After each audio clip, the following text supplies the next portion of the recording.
Am I on the right account? I am. I don't know, I got 3 now. I mean, this is a kind of action. Well, no, I'm on the creative one. I could do it on all 3, and then it's a cross-platforming event. It's also kind of a horror, so... Well, yeah, but I don't think people are going to follow the story. I can't even get people to listen to all of it when it's on one account, let alone if it's on 3 different platforms. I guess. But you can also listen to them all in order on my YouTube, which has a total of, like, 5 subscribers. Well, sometimes you can, but sometimes YouTube's like, this doesn't exist anymore. That's true. YouTube does hide me more than Instagram does. Alright, so we're here with Chapter 2 of 50 Shades of Grey. If we last recall yesterday, nothing significant happened. Anna's a bitch, and Kristen said he likes to feed the poor people, and she said he was gross.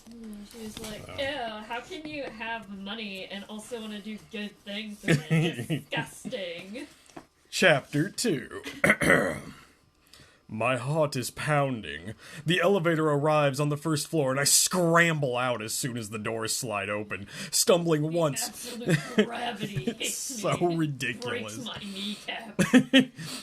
Because when she got lifted at terminal velocity, does it just, like, let loose the cables? And she just... and just grabs it at the last foot. Her head fucking bounces off the ground. Anna now has brain damage. Didn't she always? Fortunately, I didn't sprawl out onto the immaculate sandstone floor. I raced for the wide glass doors. Sandstone. I don't know what her obsession is with sandstone. It's not like it's an erotic stone. Maybe like, it is. No, it's a cheap... We have sandstone I feel the in the lake. on my labia. It's dirty and fragile. I don't know anybody that's gonna make a desk out of sandstone. I don't know. It's inconvenient. So like, well, we have money to replace this every I suppose. day. I race for the wide glass doors, and suddenly I'm free in the bracing, cleansing, damp air of Seattle. You can't say cleansing and damp. Yeah, I'm in the cleansing, musty air. Raising my face, I welcome the cool, refreshing rain. I close my eyes and take a deep, purifying breath, trying to recover whatever's left of my equilibrium. No man has ever affected me the way Christian Grey has. And I cannot... Christian Bale. That's fair, I suppose. I cannot fathom why. Is it his looks? His civility? It's his money, you stupid bitch. It's absolutely his money. Wealth? Power? I don't understand my irrational reaction. Irrational? I'm having trouble today. I'm having a stroke. I'm having stronks. I breathe an enormous sigh of relief. What in heaven's name was all that about? Leaning against one of the steel pillars of the building, I valiantly attempt to calm down. I don't think that is valiantly. Valiantly? Like, why are you freaking out? Valiantly. What? I think it's valiantly. It is valiant. Well, that doesn't fit. That's stupid. It's valiant. I shake my head. What was that? What happened? She's got PTSD. My heart steadies to its regular rhythm, and when I can breathe normally again, I head for the car. Psycho. As I leave the city limit, that's a bold. As I leave the city limits behind, I begin to feel foolish and embarrassed as I replay the interview in my mind. You should. It was fucking embarrassing. Yeah. Surely I'm overreacting to something that's imaginary. Yeah, she got no information. Okay, so he's very attractive and confident, commanding, at ease with himself, but on the flip side, he's arrogant. And for all his impeccable manners, he's autocratic and cold. When was he arrogant? Can you please? When he was like, I own this business, and she's like, ew. Well, on the surface, an involuntary shiver runs down my spine. He may be arrogant, but then he has the right to be. He's accomplished so much at such a young age. He's so talented. He doesn't suffer fools gladly, but why should he? Again, I'm irritated that Kate didn't give me a brief biography. It took you 5 seconds, you stupid bitch. Yeah, you could have literally looked it up yourself. Nothing to stop This you. was made when iPhones were around. While cruising toward Interstate 5, she probably doesn't have an iPhone, because she's too cool. Well, she can't do anything. She's Oh, technologically right. challenged. She's That's her stupid. charm. My mind continues to wander. I'm truly perplexed as to what makes someone so driven to succeed. What? Some of his answers were so cryptic, as if he had a hidden agenda. And Kate's question, the adoption, and asking him if he was gay? It's pretty common to get somebody's history from an interview, but if it's already out there, it's kind of useless. I shudder. I can't believe I asked that. Ground, swallow me up now. You know what she makes me think of her, like, level of overdramatic? Is, like, fucking Captain Ahab. Where he's like, I'll strike the sun if it dares to insult me. Oh my god. Or Edward. Yeah. But this was like a Twilight fanfic originally. It was, like, based on... Which is disgusting. I think her obsession with Twilight, and I don't know if it was this one or Twilight that was based on a wet dream. Ew. Yes. Ew. I think it was this one. The origins. They've both been pretty open. I don't think Twilight was based on a wet dream. I believe that was just Stephanie Meyer being herself.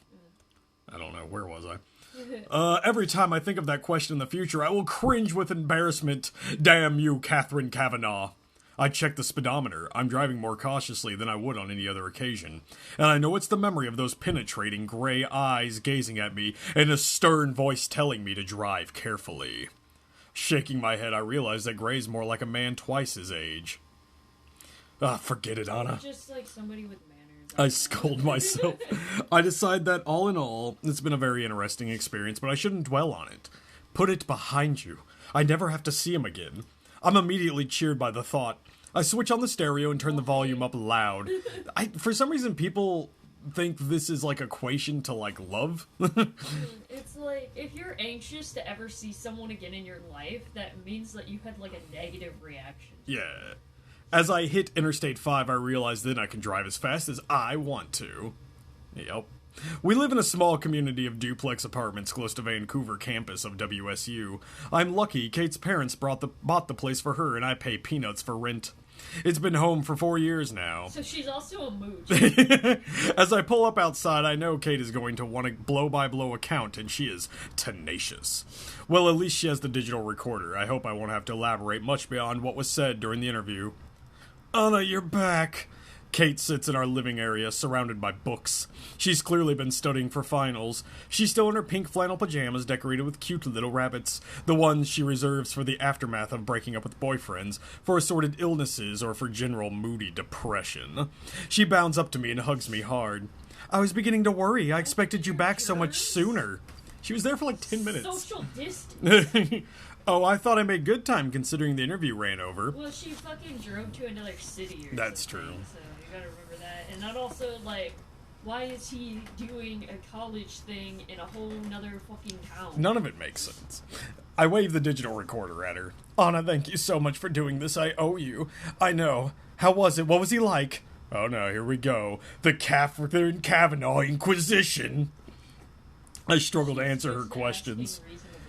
What? Since you fucking subbed for her. What could I possibly say? I'm glad it's over and I don't have to see him again. He was intimidating, you know. I shrug. He's very focused, intense even, and young. He's like really young. Kate gazes innocently at me and I frown. Oh, don't look so innocent. Why didn't you give me a biography? He made me feel like such an idiot for skimping on basic research. Kate clamps a hand on her mouth. Oh, geez, Hannah, I'm sorry. I didn't think. I huff. I just thought you could do your own fucking research, you know? Mostly, he was courteous, formal, slightly stuffy, like he's old before his time. He doesn't talk like a man of 20-something. How old is he, anyway? 27. Geez, Anna, I'm sorry. I should have briefed you. But I was in such a panic. Let me have the recorder and I'll start transcribing the interview. If I knew you were gonna be such a bitch, I wouldn't have asked you to do it. Well, you look better. Did you eat your soup? I asked, keen to change the subject. Yeah, and it was delicious as usual. I'm feeling much better. She smiles at me in gratitude. I think I read that entirely wrong. I check my watch. I have to run. I can still make my shift at Clayton's. Anna, you'll be exhausted. I'll be fine. I'll see you later. I've worked at Clayton since I was at WSU. It's the largest independent hardware store in Portland, and over the 4 years I've worked here, I've come to know a little bit about almost everything we sell. Although, ironically, I'm crap at any DIY. I leave all that to my dad.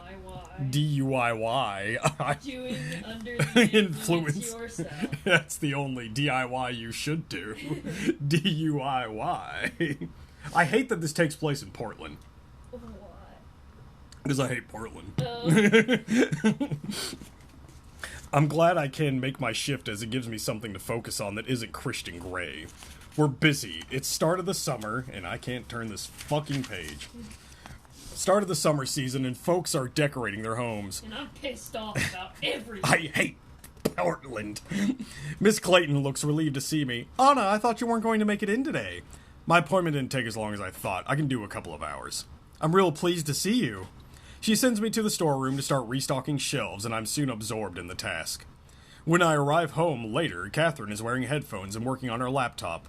Her nose is still pink, but she has her teeth into a story, so she's concentrating and typing furiously. I'm thoroughly drained, exhausted by the long drive, by that grueling interview, and by being swamped at Clayton's. I slump on the couch thinking about the essay I have to finish and all the studying I haven't done today, because I was held up with him.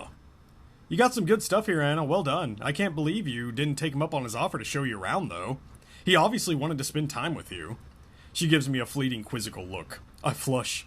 My heart rate inexplicably increases. That wasn't the reason, surely. He just wanted to show me around so I could see that he was the lord of all he surveyed. Oh my God. I realize I'm biting my lip, and I hope Kate doesn't notice, but she seems absorbed in her transcriptions. I hear what you mean about formal. Did you take any notes yourself? She asks. No, I didn't. I didn't do anything. I literally did nothing. That's fine. I can still make a fine article with this. Shame we don't have some original stills. He's a good-looking son of a bitch, isn't he? I suppose so. I try to sound disinterested, and I think I succeed. Oh, come on, Anna. Even you can't be immune to his looks. She arcs a perfect eyebrow I at think me. especially Anna wouldn't be immune to anyone. Yeah. She's attracted to everything. Especially when he has money. Crap, I feel my cheeks heating, so I distract her with flattery. Always a good ploy. Oh, you probably would have got a lot more out of him than I could have. I doubt that, Anna, come on. He practically offered you a job. Given that I foisted this on you at the last minute, you did well. She glances up at me speculatively, and I make a hasty retreat into the kitchen. So, what did you really think of him? Damn, she's inquisitive. Why can't she just let this go? Think of something quick. He's very driven, controlling, arrogant, scary, but very charismatic. I can understand the fascination. I add truthfully, hoping this will shut her up. You, fascinated by a man, that's a first. I doubt it. I start gathering the makings of a sandwich so she can't see my face. Why did you want to know if he was gay? Incidentally, that was the most embarrassing question. I was mortified. And he was pissed to be asked. So, too, I scoured his memory. He was just kind of like, oh, that's strange. That's strange. Why would you ask that?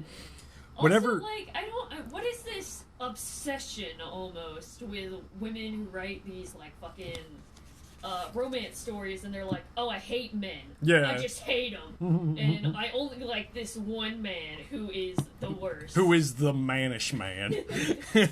Who is, like, the caricature of why people say they hate men. Well, whenever he's in the society pages, he never has a date. Well, it was embarrassing. The whole thing was embarrassing. I'm glad I'll never have to lay eyes on him again. Oh, Anna, it couldn't have been that bad. I think he sounds quite taken with you. Ha! Taken with me. Now Kate's being ridiculous. Do you want a sandwich? Please. Of course I do. I love the way you make them. We talked no more of Christian Grey that evening. Do what? Do we have bologna? I think so. Yep, I can make you a bologna sandwich. Nice. We talk no more of this Christian Grey. Say to me no more the soul named Christian Grey. Much to my own relief, once we've eaten, I'm able to sit down at the dining table with Kate. And while she works on her article, I work on my essay Catherine. on Tess of Dieu-Blevels. Ooh, excuse me. Damn, that woman was in the wrong place at the wrong time in the wrong century. I don't understand this reference, and I don't give a shit. But Chess girl. it's probably some something I'm not gonna say on recording. Damn, that woman was in the wrong place. It's midnight and Kate has long since gone to bed. I make my way to my room, exhausted, but pleased I've accomplished so much for a Monday. I curl up in my white iron bed, wrap my mother's quilt around me, close my eyes. The entire day has been a fabrication of the mind, an escape temporarily. And I am instantly asleep. That wasn't where I thought that was going. That night I dream of dark places, bleak, cold white floors, and gray eyes. For the rest of the week, I throw myself into the we're just skipping past that. For the rest of the week, I throw myself into my studies and my job at Clayton's. She's not part of it. It doesn't matter who she is as an individual person. She doesn't do anything interesting. Kate is busy, too, compiling her last edition of the student newspaper before she has to relinquish it to the new editor, while also cramming for her finals. Kate is doing more worthy of note than our main character. Kate is more interesting. Yeah. Like, by Wednesday, she's much better. Give it more personality, too. And I no longer have to endure the sight of her pink flannel with too many rabbit PJs. Yes, well, I'm sorry, that's a fucking inconvenience for you that your friend is sick. I call my mom in Georgia to check in on her, but also so she can wish me luck on my final exams. I hate Anna. Yeah. She proceeds to tell me about her latest venture into candle making. My mother is all about these new business ventures. She's a much worse Bella. I respect Bella more than Anna. Fundamentally, she's bored and wants something to occupy her time, but she has the attention span of a goldfish. Everyone's stupid except for me. And I hope Bob, her relatively new, much older husband, wow, is keeping an eye on her now that I'm no longer there. Wow. He does seem a lot more grounded than husband number 3. Because, women can't be trusted without a man, am I right? How are things with you, Anna? For a moment I hesitate and I have Mom's full attention. I'm fine. Anna, have you met someone? Wow. How does she do that? The excitement in her voice is palpable. No, Mom, it's nothing. You'd be first to know if I did. Anna, you really need to get out there more, honey. You worry me. Mom, I'm fine. How's Bob? As ever, distraction is the best policy. Later that evening, I call Ray. Oh, we're just done. I call Ray my stepdad. Mom's husband number 2. The man that I consider my father. And the man whose name I bear. It's fine, Anna. If it's a brief conversation. In fact, it's not so much a conversation as a one-sided series of grunts in response to my gentle coaxing. Ray is not a talker, but he is still alive. He's still watching soccer on TV and going bowling or fly fishing or making furniture and whatnot. Sounds like you need to take a hint that he doesn't want to talk to you. Probably because you're like this.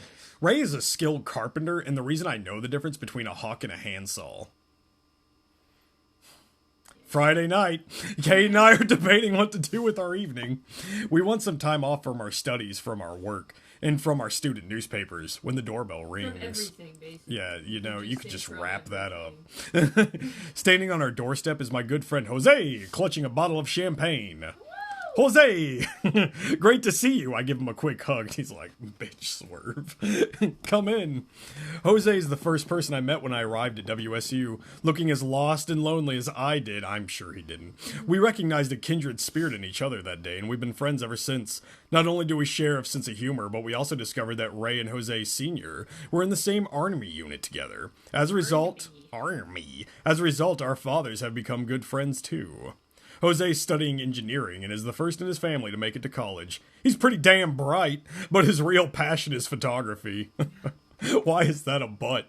He's bright, but his passion is photography. Just because you don't take pictures. What a fucking hot take. Yeah. Jose has a great eye for a good do picture. Anything with that education because he just wants to click a button on it. He's smart, but he likes to take pictures. I have news, he grins, his dark eyes twinkling. Oh, don't tell me you've managed not to get kicked out for another week, I teased. And he scowls playfully at me. The Portland Place Gallery is going to exhibit my photos next month. I didn't think of a Jose accent in time. It's here. He's just Dracula now. He's Dracula. That's amazing, congratulations. Delighted for him, I hug him again. Kate beams at him too. Way to go, Jose! She's not excited as I am. Way to go, Jose! I should put this in the paper. Nothing like last-minute editorial changes on a Friday evening. She feigns annoyance.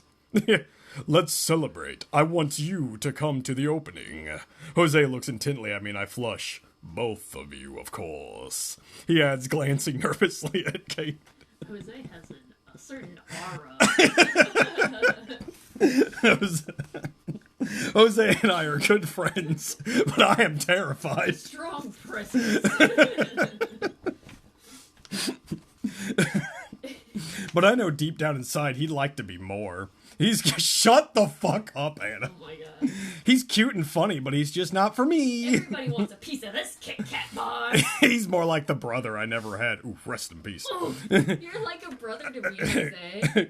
Catherine often teases me that I'm missing the need a boyfriend gene, but the truth is I just haven't met anyone who, well, rich enough. who I'm attracted to, even though part of me longs for the fabled trembling knees, hard in my mouth, butterflies in my belly moments. You just want to get laid, like you don't even care about love. It's like... Sometimes I wonder if there's something wrong with me. Perhaps I've spent too long in the company of my literary romantic heroes, and consequently my ideals and expectations are far too high, but in reality no one's ever made me feel like that. The plot twist is that she's aromantic. Yeah, that's all it is. Until very recently, that unwelcome, still small voice of my subconscious whispers, "No!" I banished the thought immediately. I'm not going there. Not after that painful interview. Ha! Are you gay, Mr. Gray? I wince at the memory. I know I've dreamt about him most nights since then, but that's just to purge the awful experience from my system, surely. I watch Jose open the bottle of champagne. Gray has chills. Jose's tall, and in his jeans and t-shirt, he's all shoulders and muscles. Tan skin, dark hair, burning dark eyes. Yeah, I suppose Jose's pretty hot, but I think he's finally getting the message that we're just friends. Oh my god. The cork makes its loud pop, and Jose looks up and smiles. Saturday at the store is a nightmare. We are besieged by do-it-yourselfers wanting to spruce up their homes. Mr. and Miss Clayton and John and Patrick, the two other part-timers, and I are besieged by customers. But there's a lull around lunchtime, and Miss Clayton asks me to check on some orders while I sit behind the counter at the register discreetly eating my bagel. I'm engrossed in the task and checking catalog numbers against the items we need and the items we've ordered. Yes, you're doing inventory. Discreetly eat a bagel. Yeah, is she just like doing nibbles at a time? She's doing inventory, which could have been wrapped up in a sentence. It's like the things that could be wrapped up in a sentence. That's when she chooses to do like 6. They don't actually like know what it's called because they've probably never done it. Then for some reason, I glance up and I find myself locked in the bold gaze of Christian Grey, who's standing at the counter, staring at me. Heart failure. He just wants to make his own cuckoo clock. Miss Steele, what a pleasant surprise. His gaze is unwavering and intense. Holy crap, what the hell is he doing here? Looking all outdoorsy with his tousled hair and his cream chunky knit sweater. Ew, what the fuck? His cream chunky knit sweater. His jeans. I look and walking boots. I think my mouth is popped open and I can't locate my brain. Mr. Gray, I whisper because that's all I can manage. Why does everyone dress like a retired brother? This all just takes place in a retirement home, but they all think they're out going somewhere. Yeah. There's a ghost of a smile on his lips and his eyes are alight with humor, as if he's enjoying some sort of private joke. I was in the area, he says by way of explanation. I need to stock up on a few things. It's a pleasure to see you again, Miss Steele. His voice is warm and husky like dark melted chocolate fudge caramel, ... or something. That's the line. I hate it. Fudge caramel His voice is warm and husky like dark melted chocolate fudge caramel or something. I would call that husky. Husky. I shake my... He's husky and chunky. That's what we've learned in the past, too. He's a big chunky. He's a big chunky He's a chunky boy. I shake my head to gather my wits. My heart is pounding at the frantic tempo, and for some reason... I'm sorry, Kimmy. And for some reason, I'm blushing furiously under his steady scrutiny. I am utterly thrown by the sight of him standing before me.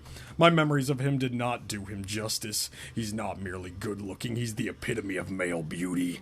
Breathtaking. And he's here. Here in Clayton's hardware store. Go figure. Finally, my cognitive functions are restored and reconnected with the rest of my body. It's not very busy, so I quickly kill him and drag him into the back, stripping him of his skin and putting it over mine. Her inner monologues are like the anime moments when they're wall-eyed, and it's like super zoomed in. Anna. My name's Anna, I mutter. Oh, what can I help you with, Mr. Gray? He smiles, and again, it's like privy to some big secret. It's so disconcerting. Taking a deep breath, I put on my professional, I've worked in the shop for years facade. I can do this. Well, there's a few items I need. To start with, I'd like some cable ties. He murmurs, his expression both cool and amused. We stock various lengths. Shall I show you? I mutter, my voice soft and wavering. Get a grip. A slight frown mars Gray's rather lovely brow. Ah, please, lead the way, Miss Steele, he says, and I try for nonchalance as I come out from behind the counter, but I'm concentrating hard on not falling over my own feet, and my legs are suddenly the consistent of Jell-O.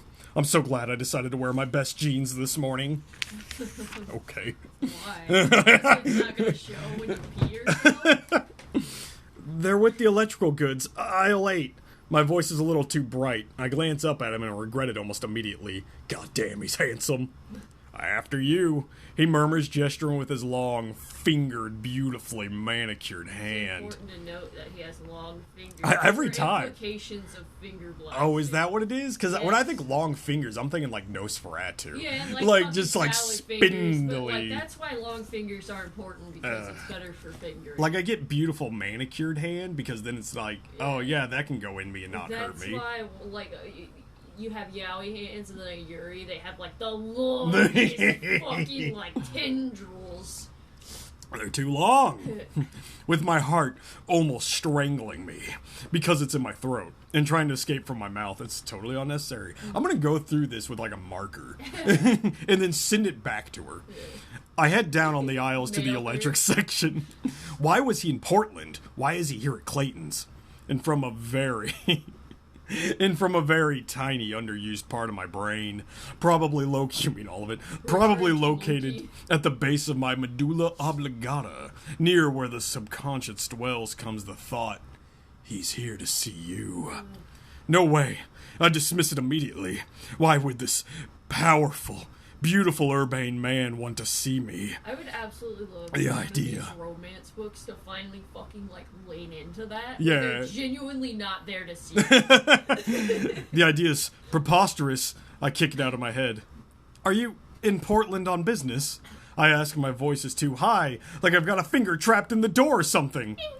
Are you in Portland on business? I'm in so much pain. Oh, well, I was visiting WSU Farming Division. It's based in Vancouver. I'm currently funding some research there in crop rotation and soil science, he says matter-of-factly. See, he's not here to see you.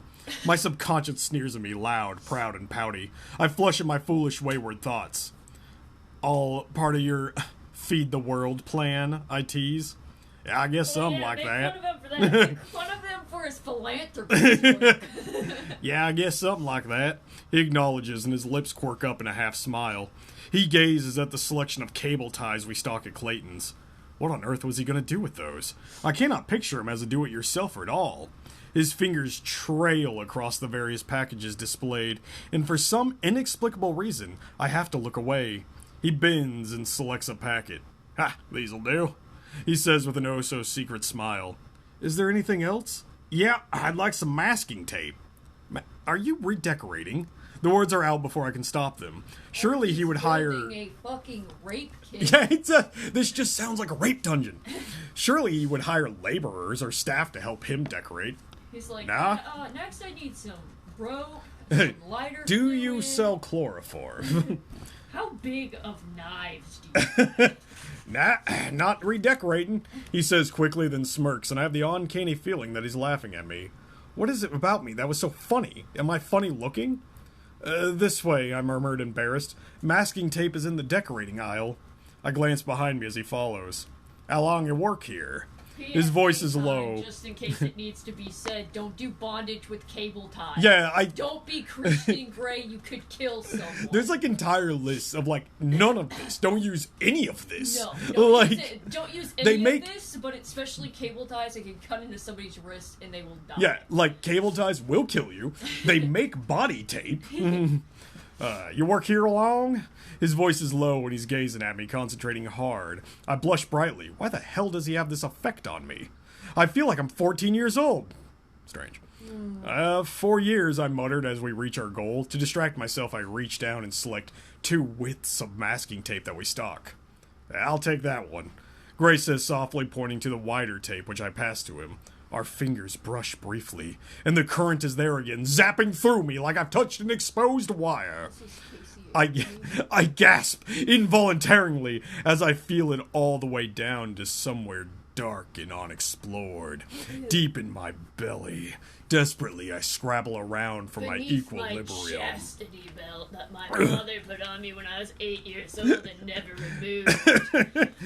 Is there anything else? My voice is husky and breathy. His eyes widen slightly. Yeah, how about some rope, I think. His voice mirrors mine, husky. No, it doesn't. This way. I duck my head down to hide my reoccurring blush and move towards the aisle. I think what they mean by husky is, like, breathy. Some rope. If you're getting, like, hot and bothered over buying some stuff, that's weird. Yeah, like, this is all just strange. It's weird. What make the other customers in the store uncomfortable. What sort of rope were you after? We have synthetic and natural filament rope. We got twine. That can hold a human person. We got cable cord. I halt his expression, his eyes darkening. Holy cow. Yeah, I'll take 5. Fucking Ted Bundy. Yeah, I'll take 5 yards of your natural filament rope, please. Quickly, with trembling fingers. I like to do his lines like he doesn't give a shit. Yeah. Quickly, with trembling fingers, I measure out 5 yards against a fixed ruler, aware that his hot gray gaze is on me. I dare not look at him. Jeez, could I feel any more self-conscious? Does he have fever? Taking my Stanley brand knife from the back pocket of my jeans. It's just specifically Stanley brand. I cut it, then coil it neatly before tying it into a slip knot. By some miracle, I managed to not remove a finger with my knife.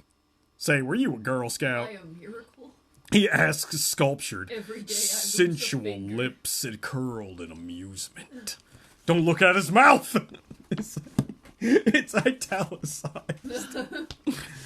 Organized group activities aren't really my thing, Mr. Gray. He arches a brow. So what is your thing, Anastasia? He asks, his voice soft and his secret smile is back. Missionary Manila. I gaze at him, unable to express myself. I'm on shifting tectonic plates. Try to be cool, Anna. My tortured subconscious legs on bended knees. Books, I whisper.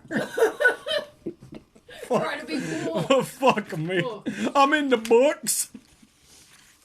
I've really got a few pages left. I whisper, but inside my subconscious is screaming. You are my thing, my mind screams. I slap it down instantly, mortified that my psyche is having any ideas way out of its league. What kind of books? His cocks his head to one side. You know, the kind of thing every fucking Not Like Other Girls bitch reads. Fucking Jane Austen, Little Women. Emily Bronte. Oh, you know, the usual. The classics. British literature, mainly. I want to call you Mr. Darcy, is that okay? He rubs his chin with his long index finger and thumb as he contemplates my answer. Or perhaps he's just very bored and trying to hide it, same. Is there anything else you need? I have to get off this subject. Those fingers on that face. I would like they were so rusty spoons. beguiling. Have any rusty spoons? I don't know. What else might you recommend? What would I recommend? I don't even know what you're doing. You mean for a do-it-yourselfer? He nods, his eyes alive with wicked humor. I flush and my gaze strays to his snug jeans. Well, that's awkward. Coveralls, I reply, and I know I'm no longer screening what's coming out of my mouth. He raises an eyebrow, amused yet again. You know, so as to not ruin your clothing. I gesture vaguely in the direction of his jeans. Well, I suppose I could always just take 'em off. He smirks. Yeah, but then you'll get lead paint on your body. I feel the color of my cheeks rising again. I must be the color of the Communist Manifesto. Wow, that's strange. What a weird thing to compare Rick to. Yeah, it's just like, oh yeah, she reads. That's the color of a book. But you could do like, Anna's a communist. just any other red book. She's the one. You could also just be like, my cheeks are red. I'll take some coveralls. Heaven forbid I should ruin my clothing, he says. I try to dismiss the unwelcome image of him without his jeans. Do you need anything else? I squeak as I hand him the blue coveralls. He ignores my inquiry. How's the article coming? He's finally asked me an easy question, away from all the innuendos and the confusing double talk. Bitch, what are you saying? A question I can answer. I grasp it tightly with two hands as if it were a life raft, and I go for honesty. Well, I'm not writing it, Catherine is. Miss Kavanaugh, my roommate, she's the writer. She's very happy with it. She's the editor of the newspaper. It to Miss Kavanaugh. I'm going to lose my mind. And she was very devastated that she couldn't do the interview in person. I feel like I've come up for air. At last, a normal topic of conversation. Her only concern is that she doesn't have any original photographs of you. Well, what kind of photographs does she want?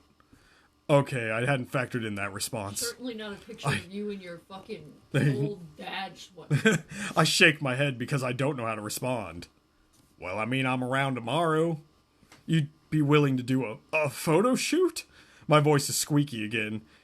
Kate will be in seventh heaven if I can pull this off.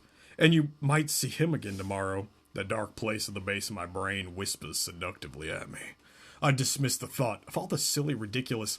You know, Kate will be delighted if we can find a photographer. I'm pleased as he says this, and I smile at him broadly. His lips part, like he's taking a sharp intake of breath, and he blinks. For a fraction of a second, he looks lost somehow, and the earth shifts slightly on its axis. The tectonic plates sliding into a new position. Oh, the plates! Well, let me know about tomorrow.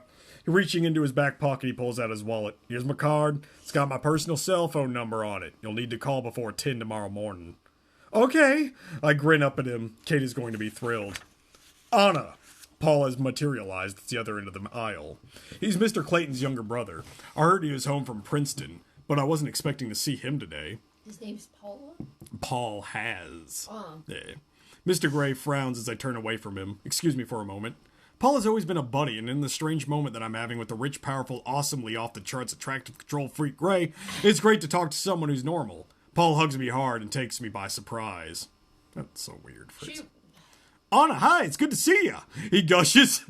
Hello, Paul, how are you? You home for your brother's birthday? Oh, yeah, you looking well, Anna, real well. He's a flim-flam, man. Yeah. He grins as he examines me at arm's length. My snake oil? Hey, Anna! I heard you're real dumb. He then releases me, but keeps a possessive arm draped over my shoulder. Strange. I shuffle from foot to foot, embarrassed. Probably protective of her. Yeah. If he's Jose's brother, he's probably like, stay away from my brother. Stay away. It's good to see Paul, but he's always been over-familiar. When I glance up at Christian, he's watching us like a hawk, his eyes hooded and speculative, his mouth a hard and passive line. He's changed from the weirdly attentive customer to someone else. Someone cold and distant. Paul, I'm with a customer. Someone you should meet. I say, trying to diffuse the antagonism I see in Gray's expression. I drag Paul over to meet him, and they size each other up. The atmosphere is arctic. Paul, this is Christian Gray. Mr. Gray, this is Paul Clayton. His brother owns the place. And for some irrational reason, I have yet to explain a bit more. I've known Paul ever since I've worked here, though we don't see each other that often. He's back from Princeton, where he's studying business administration. I'm babbling. He's the owner's brother, not Jose's brother. He's not so Jose's it's just brother. another man who likes her. Yeah. Mr. Clayton. Gray holds his hand out. He looks unreadable. Mr. Gray. Paul returns his handshake. Wait up. Not the Christian Gray of Gray Enterprises Holdings. Paul goes from Shirley to awestruck in less than a nanosecond. Gray gives him a polite smile that doesn't reach his eyes. Oh, wow. Is there anything I can get you, sir?